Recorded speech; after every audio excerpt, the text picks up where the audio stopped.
साधु विश्वविद्यालय और यहाँ के साहित्यकार और के छात्र छात्राओं आप सभी लोग जो सुन रहे हैं इतनी तन्मयता से, और लक्ष्मण जी बहुत बढ़िया ढंग से संयोजित कर रहे हैं। बहुत अच्छी बातें अभी हमारे सामने आई। मैं समझ नहीं पा रहा हूं कि मैं क्या कहूं और कहां से शुरुआत। मुझे लगता है कि इसको मुख्य धारा की कविता कहा जा रहा है। दरअसल वो मुख्य धारा की कविता नहीं, जिसको लोग प्रिय कविता कहकर बहुत सारे तथाकथित प्रज्ञांश कवियों ने किनारे करने की कोशिशें की। मुख्य धारा की कविता को नहीं कहता। आप जरा विचार करिए, एक संग्रह किसी कविता एक संग्रह छपता है, 500 प्रतियां छपती हैं और वो 300, 200, 250 प्रतियां छप रही हैं, लोगों को प्रकाशक को बताते हैं। और 250 प्रतियां अगर किसी किताब की छप रही है और वो कुछ कवियों के पास और कुछ समीक्षकों के पास सीमित रह जाती हैं, और उन कविताओं में से किसी भी कवि की 4-6 पंक्ति सुनाने की स्थिति में कोई नहीं होता है। उन कवियों से खुद कह दीजिए कि जरा पाठ कर दीजिए अपनी कविता का, तो कहते हैं किताब नहीं, डायरी नहीं। और इस कवि सम्मेलन की तरफ लक्ष्मण जी संकेत कर रहे हैं। काशी हिंदू विश्वविद्यालय में जब छात्रों का समारोह होता है 10-15 दिन का, और उसके अंत में जब हम लोग सम्मेलन करते हैं और उसमें साहित्यिक स्तर की कविता होती है। लेकिन मामला ये है कि एक कविता वह जो बहुत हल्के स्तर पर जाकर सिर्फ मनोरंजन करती है। अगर पाकिस्तान की समस्या न हो तो बहुत सारे ऊंच कवियों को विषय नहीं और उन्हें लिखने के लिए भी विषय नहीं मिलेगा। पाकिस्तान की समस्या का समाधान कर दिया जाए तो ओज और मेघी की कविता, ये सब रात भर आपको अगर वो पढ़ी लिखी हुई मिले आपको, तो अभी जो करेंगे ना, तमाम सारे गीत ऐसे हैं जिनको आप पढ़िए, उनको पढ़ते समय लगता है कविता कहां है। लेकिन बहुत सारी कमियों को हम गायकी से भर देते हैं। तमाम सारे गायक रचनाकार ऐसे हैं जो अपनी कविता की कमियों को भर देते हैं। तो मैं या बहुत सारे लोग जब कार्यक्रम करते हैं वो ये तय है कि हम उसमें सतही व्यंग और चुटकुले पढ़ने वाले और हम उसमें बहुत हल्के किस्म के गीत पढ़ने वाले नहीं। हमारी कसौटी पर वही साहित्य खरा उतरता है जो साहित्यिक दृष्टि से भी, अंतर्वस्तु की दृष्टि से भी, गति की दृष्टि से और कलात्मकता की दृष्टि से भी उत्कृष्ट, जिसमें अच्छी बात भी की जा रही हो, जिसमें सामाजिक चेतना भी हो, सामाजिक सरोकार भी हो, समाज का यथार्थ भी हो और समाज को कहीं से वो निर्देशित भी करना, मार्गदर्शन भी करना और कलात्मक ढंग से अभिव्यक्ति भी हो। वही कवि जब हम उसको पढ़ते हैं तभी अच्छा लगता है, उसको सुनते हैं तभी।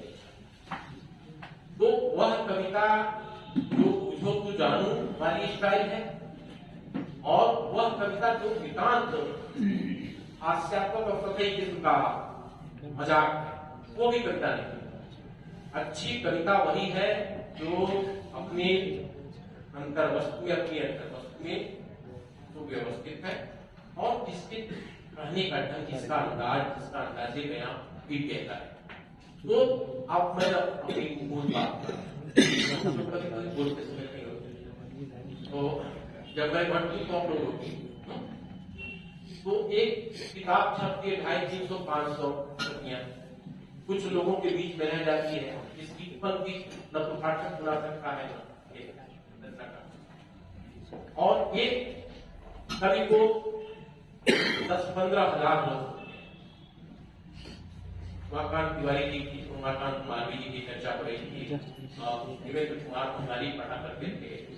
हम लोगों का निर्माण जिन दिनों हो रहा था उन दिनों रामाधार त्रिपाठी जीवन, विद्याधर देवेंद्र कुमार बंगाली, ये लोग ये श्री कृष्ण तिवारी दिख रहे थे और नवदीप बहुत सारे रचनाकार जिनको हम लोग के बच्चों का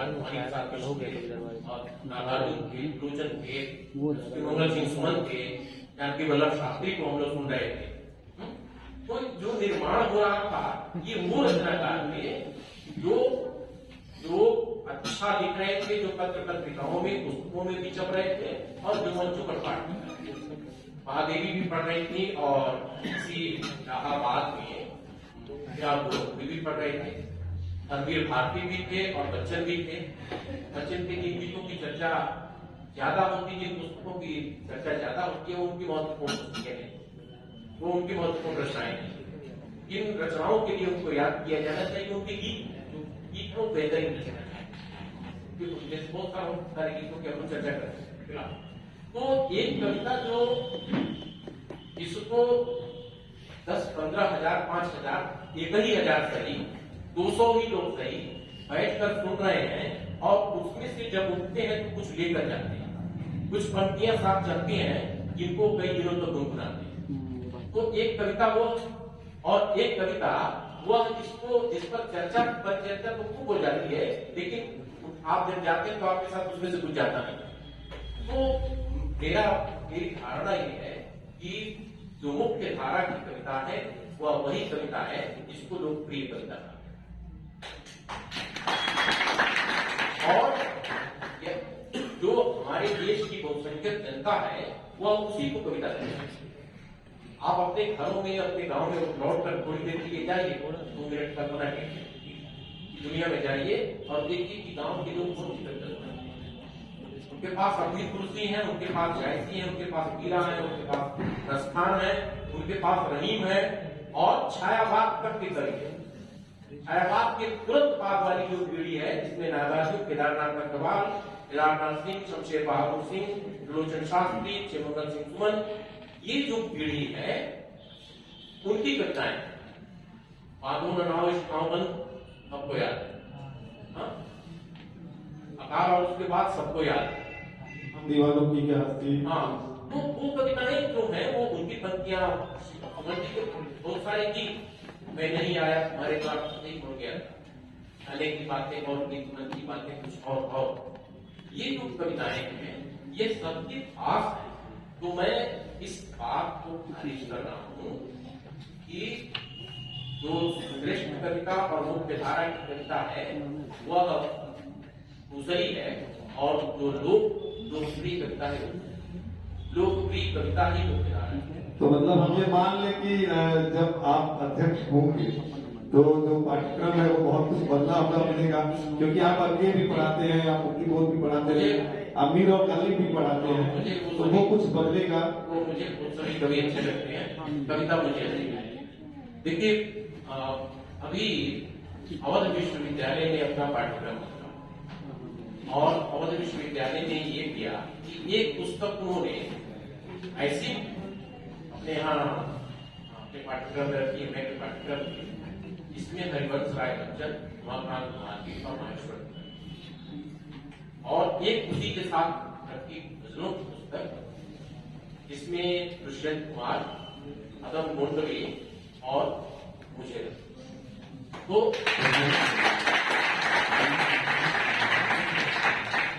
यह परिवर्तन शुरू हुआ है, यह परिवर्तन होने लगा है। कुछ दूसरी जगहों पर हम लोग की कविताएं, बहुत सारे लोगों की कविताएं पढ़ाई जाती है, बहुत सारे गीत ऐसे हैं लोगों की जो जानकारी बिना गाई जाते हैं, जिसकी चर्चा आप कर रहे थे, इसलिए ये पाठ्यक्रमों में है और संस्थानों में गाया जाता है। बहुत जगहों पर यह इसी से कार्यक्रम की शुरुआत करते हैं और हम लोग ये मानकर चल रहे हैं कि कविता के साथ पिछले 70-80 सालों में पढ़ा है वह सब कुछ पढ़ाया गया जो नहीं पढ़ाया गया। और इसके पीछे कारण यह था कि जो लोग यह काम कर रहे थे, जो इनको अधिकृत किया गया था या जो अधिकृत बन हो गए थे किन्हीं कारणों से, उनको कविता के अनुशासन का ज्ञान नहीं था, उन्हें छंद का ज्ञान नहीं था, उन्हें रस का अलंकार का ज्ञान नहीं था, काव्य अनुशासन से परिचित लोग नहीं थे। और देखिए गीत पर लिखने के लिए, गजल पर लिखने के लिए जरूरी है कि आप उसके साथ को जाने, आप उसकी परंपरा को जाने, आप छंदों को जाने। आज का जो कवि है वो कहता हम छंद नहीं मानते, हम छंद में नहीं लिखेंगे। आप जब जानते ही नहीं तो लिखेंगे तो भाई तो आपको बुझाता ही पहले के आप याद करिए कि जितने बड़े कवि आप जिनको पढ़ते हैं, जिनको याद करते हैं, जिनको गुनगुनाते हैं, उन सारे कवियों ने बाद में भले मुक्त छंद भी करते हैं। रामनाथ सिंह जैसे लोग, रामेश्वर जैसे लोग, रघुवीर सहाय जैसे लोग, ललित कुमार जैसा गीतकार आपको जानते हैं। सब लोग मुक्ति बहुत सारे लोग मुक्ति ने छंदों में कविता लिखी है, वी ने छंदों में कविता लिखी, नामवर जी ने गीत लिखे, मैंने उनके गीतों पर लिखा है। नामवर जी के गीतों पर भी गीत का आकाश जब मैं लिख रहा था, हालांकि नामवर सिंह ने ही कविता के नए प्रमाण बदले, तो बहुत सारे गीतकारों पर मैंने लिखे थे जी। तो पहले जितने श्रेष्ठ कवि थे वो सब छंद से शुरुआत कर रहे थे, गीत लिख रहे थे, और बाद में उनको अगर नहीं रहा जिसके आदर्श बाद में लगा कि हमारी बात ठीक से नहीं सामने आ रही है, तो उन्होंने मुक्त छंद में भी लिखा। लेकिन जब वह छंद को जानने वाला व्यक्ति मुक्त छंद में लिख रहा था तो वह एक मुक्त युक्त छंद था। इसी इलाहाबाद में जगदीश गुप्त जैसे व्यक्ति काम कर रहे थे, इसी यूनिवर्सिटी में, जिन्होंने नई कविता पत्रिका निकाली और नई कविता पर बड़ा काम किया। तो उस समय वहां कविता की आंतरिक लय की बात हो रही थी, मुक्त युक्त छंद की बात हो रही थी। छंद मुक्त अलग चीज है और मुक्त छंद अलग चीज है, इस बात को समझा नहीं गया। बहुत सारे लोग जिनको पता नहीं था कि होता क्या है, वो लोग मुक्त छंद को छंद मुक्त बना डाले। छंद मुक्त मतलब जिसमें छंद है ही नहीं। तो देखिए, जो पहले जोड़ना जानता है, लिखना जानता है, जो छंदों में लिख सकता है, वही मुक्त छंद की भी बढ़िया कविता लिख सकता है। तो जो छंदों के बारे में नहीं जानता, जो छंद जोड़ नहीं सकता, वो छंदों को तोड़ भी नहीं सकता। इन सारे लोगों ने तोड़ने से शुरुआत की, इसलिए इनकी कविता किसी के हृदय में नहीं है। तो जो कविता किसी पाठक के पास जाती नहीं है, किसी के दिमाग में, कंठ में डालती नहीं है, वह कविता मुख्य धारा की कविता नहीं। आप जस्ट करते हैं